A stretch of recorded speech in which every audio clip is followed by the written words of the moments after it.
How the fierce winds are impacting the 2018 Winter Olympics competition.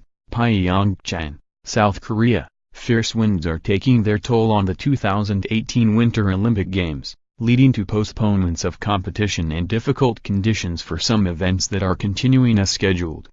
The women's giant slalom was postponed Monday because of strong winds and will now take place Thursday.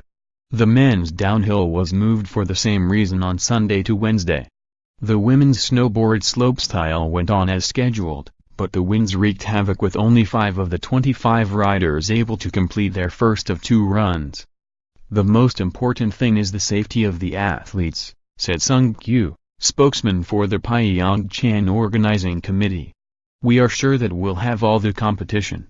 More, Jamie Anderson wins her second Olympic gold in women's snowboard slopestyle. More, luge fans rooting on Chris Mazzer create a stir showing off their USA Sports bras. Sung warned that more postponements of ski competitions are possible for the days ahead with 20 mph gusts in the forecast through Wednesday. International Olympic Committee's chief spokesman Mark Adams said committee officials weren't concerned that the postponements would have an impact on completing all the games on time. We're on day 3, so I'm hoping that won't happen, Adams said. Athletes say the wind has been an extraordinary challenge. Australian snowboarder Tess Coady, 17, said the high winds contributed to her crash during a practice run Sunday, which left her with a ruptured ACL ligament in her knee that will end her first Winter Games.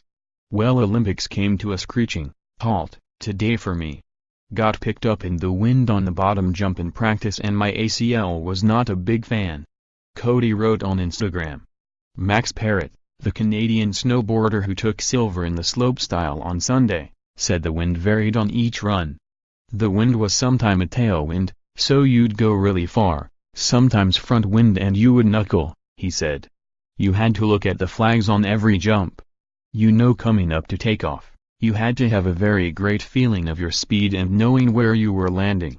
IAC spokesman Adams said the final decision on whether to postpone sits on the shoulders of the individual sports federations.